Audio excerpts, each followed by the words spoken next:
Nongeye kubasuhuza mwe mwese mukomeje gukurikira amakuru ya Rio World News, amakuru tubagezaho. Gusa niba weho uje ubwa mbere kuri YouTube channel yacu ariyo Rio World News 250 ukaba utarakanda subscribe, kanda subscribe kugira ngo amakuru yose tubagezaho ujye uyagezwaho cyangwa se ajya kugeraho bikoroheye.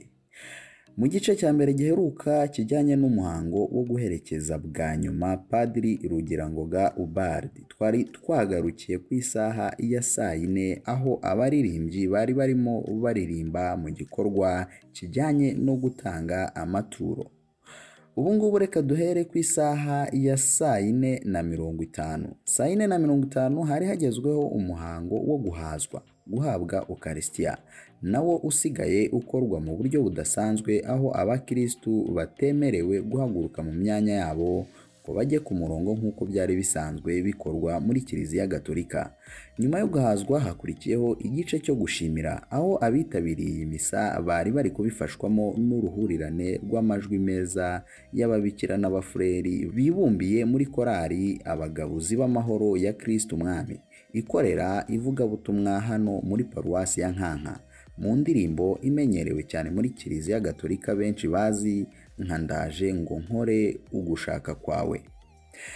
Ku isaha ya saa 5:35 umunyamerika Katsi Long yari amaze imyaka irenga 12 akorana bya hafi na Padiri Ubald, haba mu ngendo zitandukanye yakoraga ku isi zigamije kwigisha ubumwe n'ubwiyunge, igitabo yanditse ndetse na filime mbarankuru bakoranye.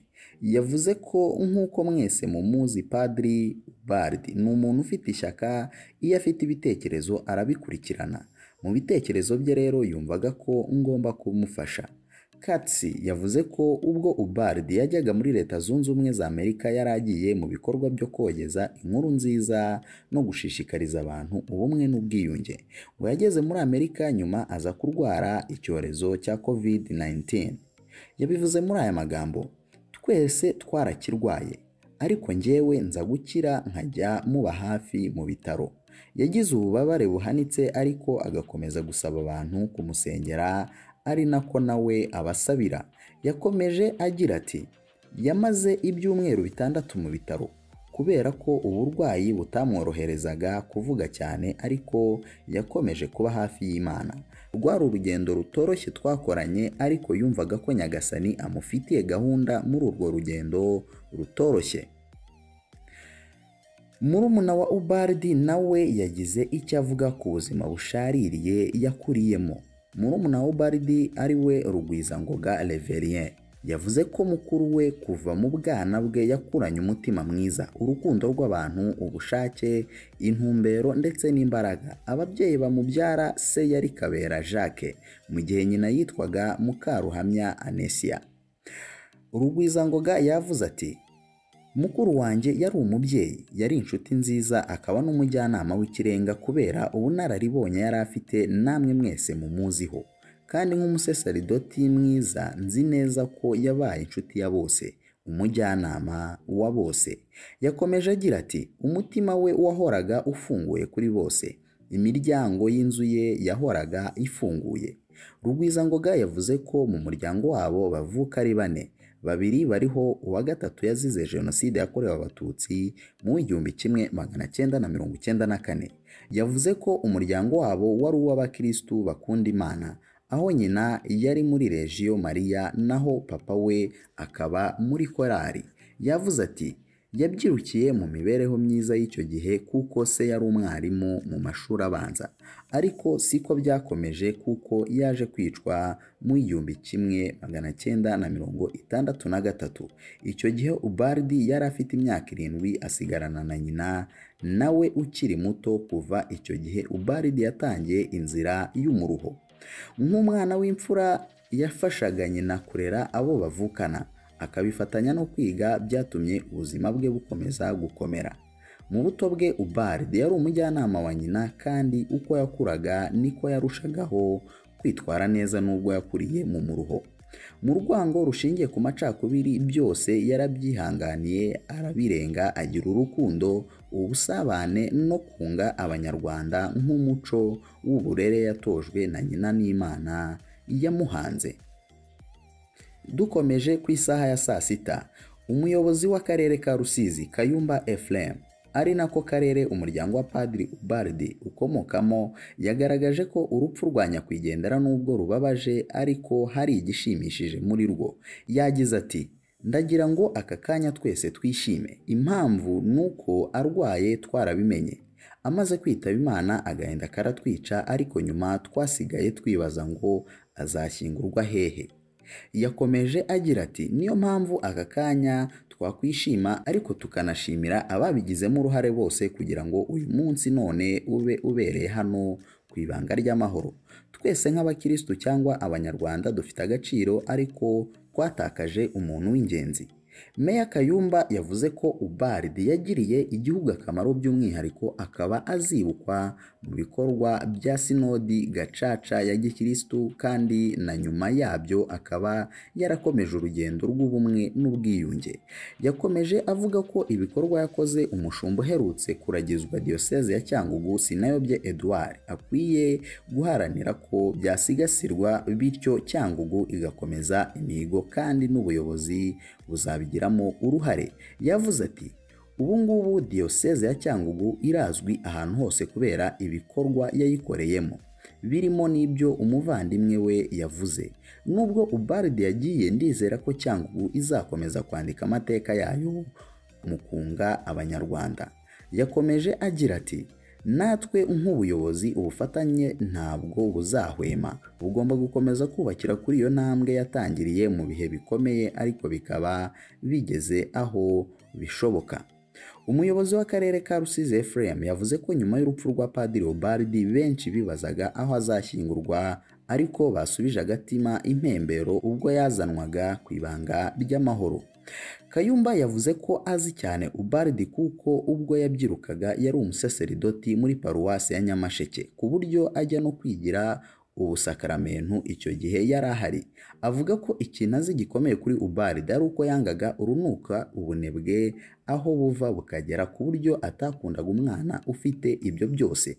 Yavuze ati ku bana bato twibuka Ubald nk'umuntu utarakundaga ubunebwe cyangwa se ubujiji. Murabizi ko icyo gihe kiliziya ntabwo zari nyinshi, ariko uwazaga kubazwa yitegura guhabwa amasakaramentu, iyo bakubwiraga ko wagiye mu muryango urimo Ubald wagombaga kwiga cyane ukamenya amasengesho yose, kuko iyo yakubazaga ukabitsindwa wahitaga witegura kuzagaruka umwaka utaha. Mu gukorana umurava ngo kera yigeze gukora impanuka ubwo yari agiye gutanga amasakaramentu ari kuri moto. Yavuze ati ibyo ni ibigaragaza umurava yakoranaga no kutiganda, ariko ubwamamare bwe bwaje ubwo yaronkaga ingabire yo gusengera abarwayi bagakira. Meya Kayumba yavuze ko nubwo byaje kugera mu 1994 bagakora jenoside i Nyamasheke, ariko bidakuraho ko Padiri Ubald yari yaragize uruhare mu kwigisha ubumwe n'ubwiyunge kuko yabitangiye akiri muto. Ubuyobozi bw'akarere ka Rusizi kandi bwashimiye Ubald kuba yarakundaga gufatanya cyane n'inzego zabwo, ku buryo igikorwa cyose yateguraga yabagishaga inama kandi nawe akabagira inama ku byo bwabaga bwifuza gushyira mu bikorwa nk'ubuyobozi. Meya Kayumba yasoje avugira ijambo Padiri Ubald ugiye tukigushaka, ariko Imana yagukunze kuturusha. Aka gasozi k'ibanga ry'amahoro tuzi neza ko kazahorana umugisha kubera ubuvugizi bwawe. Uruhukire mu mahoro. Dukomeje nanone ku isaha ya saa sita, igitambo cya misa yo gusezera kuri Ubald cyitabiriwe n'abepiskopi gatolika batatu barimo Musenyeri Sinayobye Edouard uherutse kugirwa umushumba wa diyoseze ya Cyangugu ari nayo nyakwigendera yabarizwagamo. Hari kandi umushumba wa diyoseze ya Ruhengeri Musenyeri Harorimana Vincent ndetse n'umushumba wa diyoseze ya Gikongoro Musenyeri Hakizimana Celestin ari nawe wari umaze igihe ayobora iya Cyangugu nyuma y'urupfu rwa Musenyeri Bimenyimana Jean Damascene. Musenyeri Hakizimana wavuze mu izina rya bagenzi be yihanganishije abo mu muryango wa Ubald, abakirisitu ndetse n'abanyarwanda n'inshuti zabo, by'umwihariko abari bafitanye igihango na Padiri Ubald.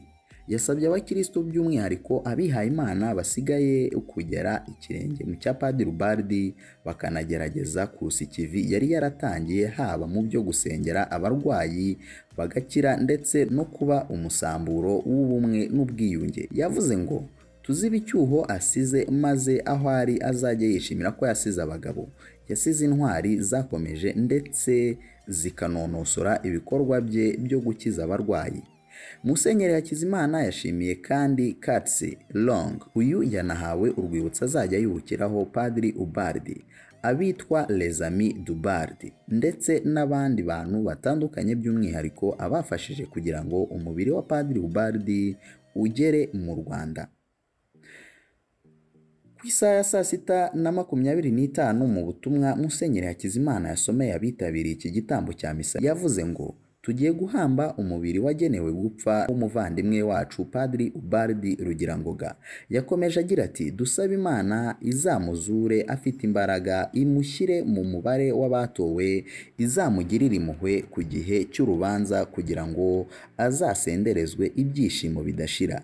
Nyuma yo gusoza igitambo cya misa yo gusezera kuri Padiri Ubaldi, isanduku irimo umurambo we yajyanywe aho agomba gushyingurwa mu mbuga ya Centre Ibanga ry'Amahoro.